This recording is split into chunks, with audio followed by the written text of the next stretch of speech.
from under the totem pole. Bringing it to you live.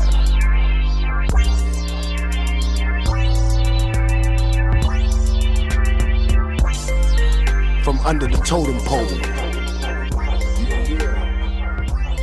We're back live again. We're here with show number 3. It's Big Tux, my homie Jolly. He couldn't make it today. He'll be on next week's show. But today's show, we're going to hit a little hard today. Every show hits hard, though. Every show we're going to do hits hard. But this one hits hard in a whole nother way. Because I've been in discussions with a lot of people for different races. And when I talk to people, they always kind of assume that all people can be racist. And when I hear that, it always feel a certain kind of way, depending on my time, depending on how I respond to that. It's always met with resistance. But the question of this week is, can black people be racist? That's our question for the week. Last week we talked about the turncoats and what that is. I guess I should have worded that show, what is a turncoat, for those of you who didn't know. Let's see, so we kick it right off. And eventually in the future we want to have phone calls coming in if a lot of people are interested in the show. They like what they hear. They want to jump in on the discussion. That's essentially what we want for the goal. So that's what we're looking for.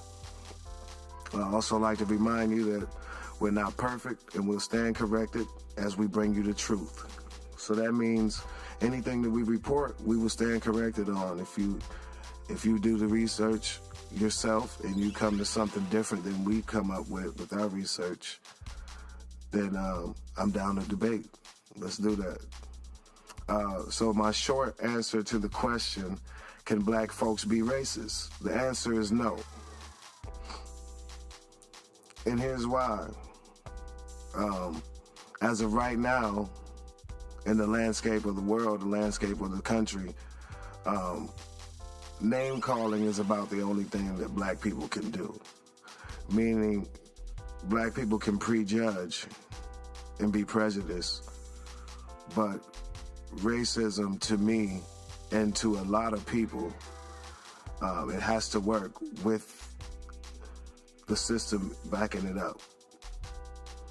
And black people don't have a system to back them up to do that type of thing. And if any act ever happened in the U.S. where a black person was to harm a white person or a person of another race, he's called to swift justice, and let's be clear. But just to remind you, like I covered in the intro, Dr. Claude Anderson, brilliant brother, he had a definition of racism. I'll go ahead and read that to you to remind you what he said.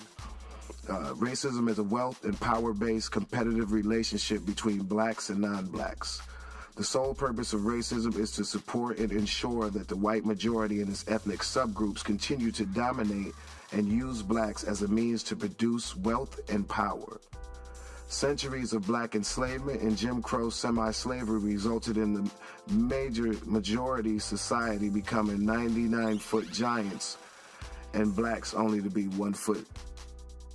This massive inequality in wealth and resources made blacks non-competitive and totally dependent upon whites for the necessities of life.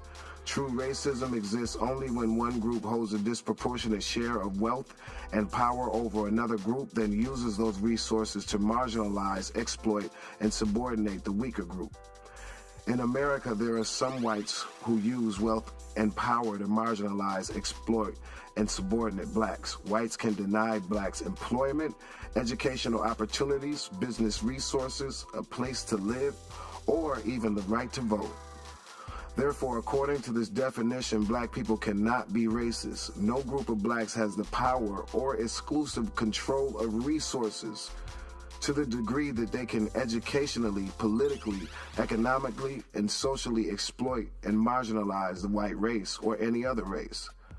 Blacks can only react to racism and try to alter the conditions that racism creates. Now, let that marinate, and that's Claude Anderson, Dr. Claude Anderson's words, definitions, and I agree with that, that definition. You have to have some kind of power to exercise racism. If you don't, it's just name calling and swift justice. That's it. Like if a black man was to commit a crime against a white person tonight, there would be swift justice. And in the news, everyone will be talking about what kind of punishment he should get. Immediately. It happens a lot. Trust me, I studied it. You can take your time and study it. Go through the news file. You'll see it. It's blatant. But then that's another beat. Nobody listens to black people in the first place, right? So this is how the world works. Like, you have a man, Dr. Sebi, was a black man that was curing non-curable diseases, and nobody says shit. Nobody says anything. Nobody talks to him. Nobody invites him in. Nobody wants to see anything. Nobody wants nothing to do with this man because he's black. That's just an example of how black people are treated by so many other people, and we do not treat people like that. Even a guy, DJ Vlad, spoke out against Dr. Sebi without even doing any proper research. And DJ Vlad is a guy who hangs around a lot of black people, but then disses our chosen leaders. Like, so Dr. Sebi, for those of you who don't know, he's a black leader. He's rest in peace. He reached his demise a year or two ago. But he is what I consider a black leader, that through his work, he led black people. He wasn't appointed by the system. He wasn't one of these religious type leaders that was appointed by the system. And to not take notice to that is very disrespectful to the black race. Black people celebrate all kind of heroes, white heroes that killed millions of black people. They celebrate them. That's just to show you how it really is. The big thing is punishment. If black people never ever get a say so in how to punish offenders of us, or even just racist acts, there can never be balanced out true justice. Meaning, how do we never get a say so? How are we never at the table? We see these videos. We see a lot of videos of black people, innocent black people being murdered. We never get to sit at the table to decide what happens to that person. Think about that. You never get to sit at the table, and the chances are slim to that person getting justice for killing a black person. The chances are very slim. You have a lot of evidence of that. But I don't even have to list that. You can go find that. That might, that's definite. And don't be scared to look it up, because it's out there, because punishment is very important, because if people were punished for the treatment of black people, it would go away in a matter of years. Just like that. That's simple. We also need protection. Who's going to protect black people? We know since desegregation happened, it seems like, you know, we're going to jail in large amounts. We're being murdered in large amounts. So in this world, this fictional world where all the races come together and live in harmony, who protects black folks? And because this look like, will it be the judges, the DAs, the solicitors, the cops? Because right now they are collectively working together against black people to not protect, to actually destroy and break apart black families. This is why you have that Tangibles 2020 movement, because politics has never even paid attention to blacks, and the only time they focus on blacks is where they were passing crime bills. So you see, you only speak of black people specifically as a government when you are passing punishment, when there's new laws. But when they ask for aid, when black people ask for aid, when ADOS asks for reparations, and that's not just a money payout, that's a fair treatment plan also. That's always a problem when people ask for that. You know, maybe you guys should take your time and look up the definition of citizen in Black's Law Dictionary. That's the law book, the dictionary that goes along with some of the law books.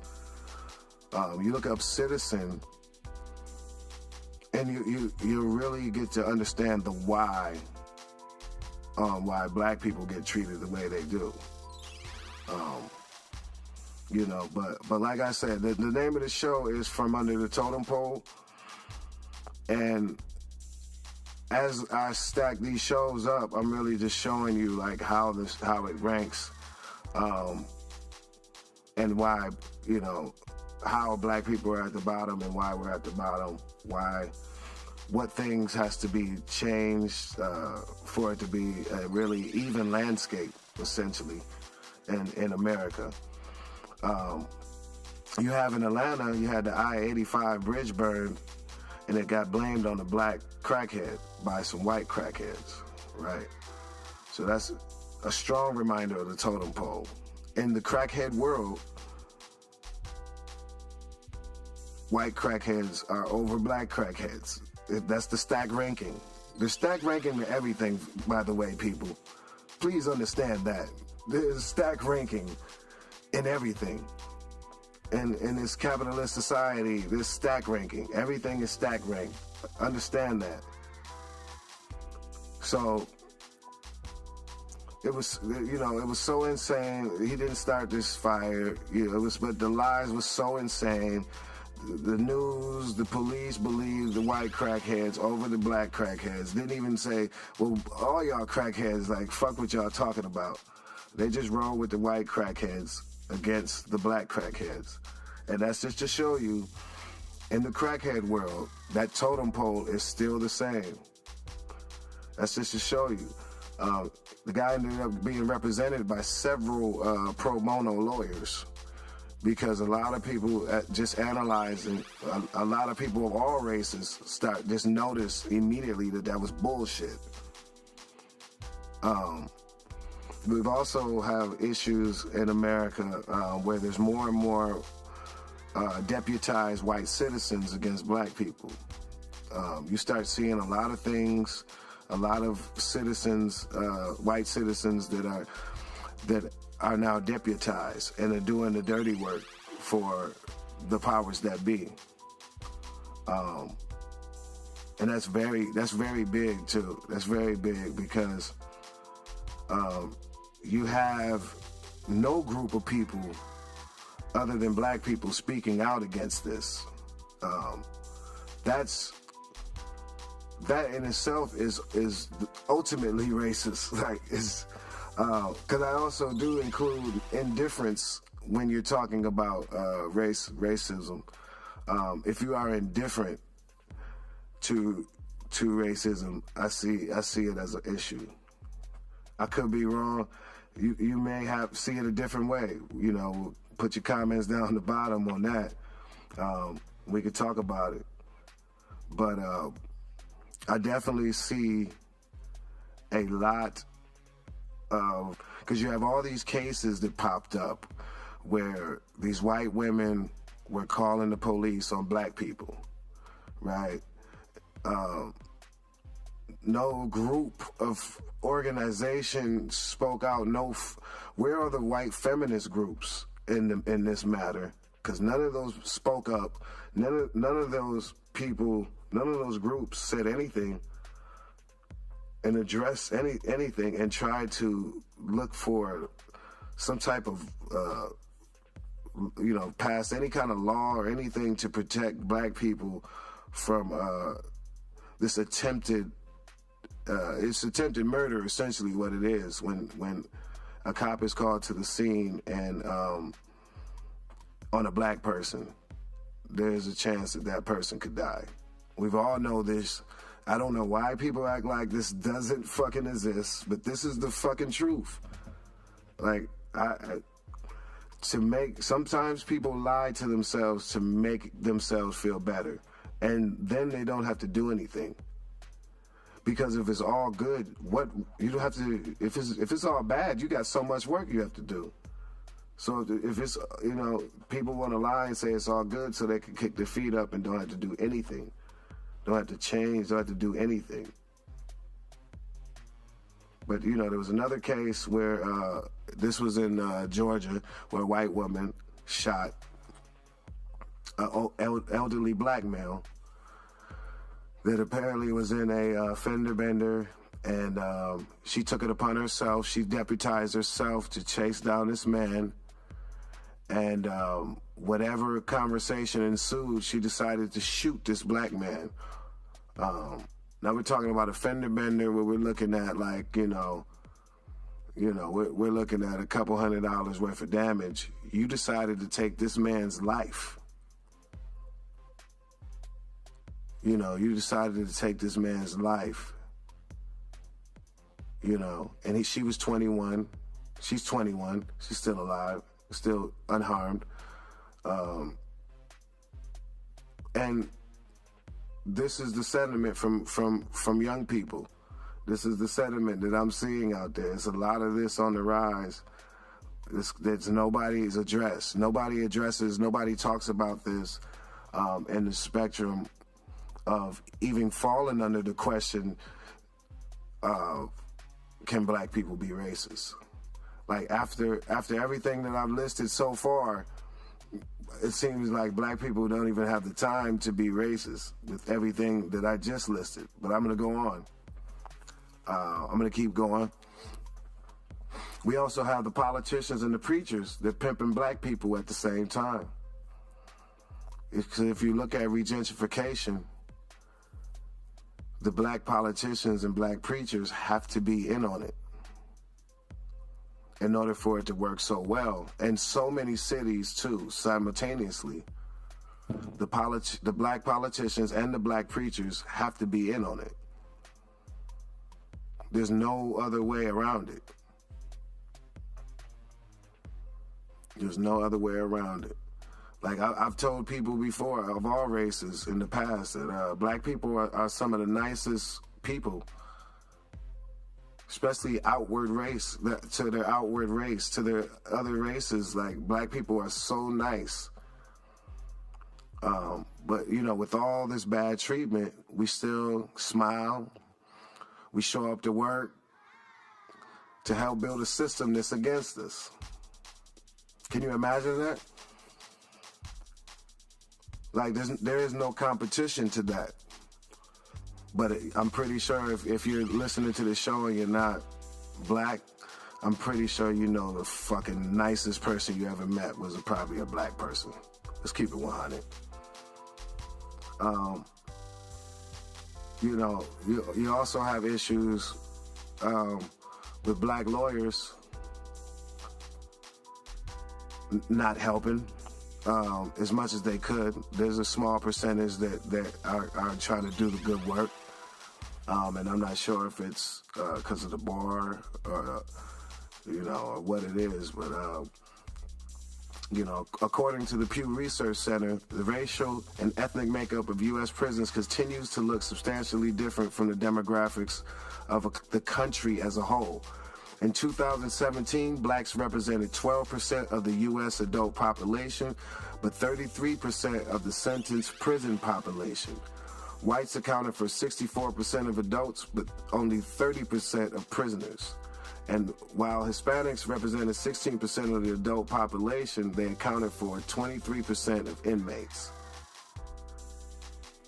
Think about that. So we're the highest percentage, black. Now, according to this census count that I don't believe, that we're at 12% of the population, but 33% of the prison population. And also remember the 13th Amendment. It also says those prisoners are in fact slaves. It doesn't tell you when it ends, but, understand what's happening in your own home. So when I talk to other people with different races, they always said that they always have this kind of slogan that racism is going to die out. It's going to die of old age. And yeah, that's it. It's going to die out. But racism doesn't die of old age. And if you look around and do your research, there are more and more young hate groups around the world now, around the country, that their hate is aimed towards black people. We've done nothing to them, but they have so much hate towards us. And everybody knows about these groups. I don't know why people act like they don't know, but they're out there. People know. People know. If you know of one group, that's bad. That's just bad enough. But you probably know more than one group. But that's what we have to deal with as a society, though. We have to come to grips with this plausible deniability. Got a lot of people with that on their mind. And they use that and hide behind that when we try to have real discussions about race. But plausible deniability is the ability of people to deny knowledge or of responsibility of any damnable actions committed by others in an organizational hierarchy because of the lack of evidence that can confirm their participation. Even if they were personally involved in, or at least willfully ignorant of the actions. In the case that illegal or otherwise disreputable and unpopular activities become public, high-ranking officials or just regular citizens may deny any awareness of such acts to insulate themselves and shift blame onto the agents or people who carried out the acts, as they are confident that their doubters will be unable to prove otherwise. Hard to prove racism because it's systematic. That's essentially what it is. That's what plausible deniability is used for in America. Essentially, it's basically to throw people off the scent, and it's just hard to prove racism. And it's hard for black people to be racist when most blacks suffer from Stockholm Syndrome. And that's a condition where hostages develop a psychological alliance with their captors as a survival strategy during captivity. These alliances result from a bond formed between the captor and captives during intimate time together, but they are generally considered irrational in the light of danger or risk endured by the victims. So it's hard for black people to be racist when a lot of black people actually have Stockholm Syndrome. That's undiagnosed. Also, PTSD, post-traumatic slavery disorder, is in effect also. That's never talked about. Because most of the black people I know are the opposite of racist, whatever you call that term. Loving of all people. But yet, we live in a system where it's blatantly aimed towards black people and nobody pays attention to it. Like little things like we're told how to wear our hair, we're told how to dress. There was a story that came out where The black parents, they're making the black parents have a dress code to come up to the school. And making that a problem, making it a law for how you dress. It's a little like slavery, close to slavery, the way it's worded. Like I could go into propaganda. You know how much propaganda is laced with anti-black sentiment. But I won't even, I can go into all the commercials and all that. I'm not even going to do that. But basically, I know I'm getting to the end, and essentially, black people cannot be racist. And for the people that are really confused, I'll tell you why. I'll give you more evidence. First of all, let me answer to the main excuses that I hear. It's either, I don't know what it is used for, but the excuses, I believe, is for continued racism or for the system to remain the same. But these are some of the excuses that I hear when I talk to people about race. All people are racist. And you have to understand, like, when people say that and how they say that, that's very important, because that's saying so much. It's usually an answer to a truly racist act that is at the center of discussion. And that's when people say that all people are racist. If you don't see the problem in that, then you probably won't understand this show. This is probably not the show for you. Another excuse is blacks had slaves, and blacks in Africa sold black people into slavery. And my thing on that is, when you do your research, you don't see a money trail on that. So tell me when you find a money trail that black people sold slaves. And yeah, we'll start from there. Also, another excuse is the black on black crime myth. This is probably the number one excuse that all races of people use when they're describing black people and the problem that black people have. First of all, black on black crime is minuscule compared to white on white crime. White on white crime is an epidemic right now. If you know what an epidemic is, that's a problem. But the focus is, now understand what I'm saying. This is when you're talking about acts of racism. This is what people say. So let me go back and say that again. People bring up, what about black on black crime? Fuck black on black crime. It has nothing to do with these acts of racism. Black on black crime is a whole nother situation. It has everything to do with them being sucked into a system that is anti-black, and that's why they kill. That's why black people kill black people, because of the fucking music and movies and a lot of other shit. High incarceration numbers. But then, so you want to look at some of the other things. I don't want to talk too long. I feel like I'm going long, but the whole thing is, when you weigh racism, it doesn't compare. Like, black people do not compare to any other group, because we do not subjugate other groups of people.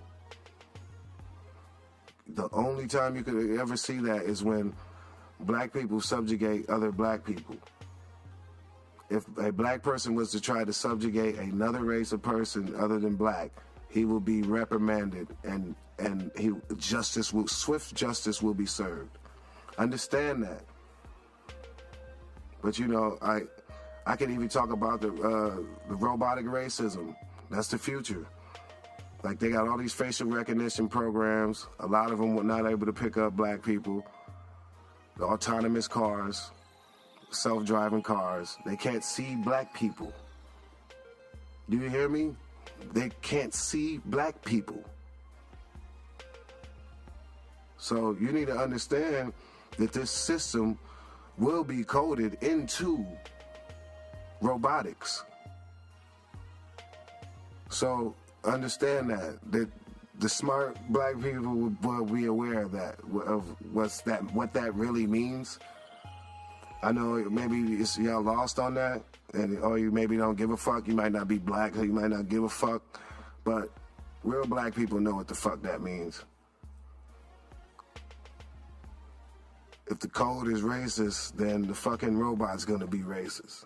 That's just how it goes, you know. But essentially, as racism gets stronger against black people from whites, as racism gets stronger against black people from other minority groups, while blacks remain at the bottom of the totem pole of power, blacks can't be racist. Yo, I'm Big Tux, I don't know much. I'm out. From under the totem pole, bringing it to you live.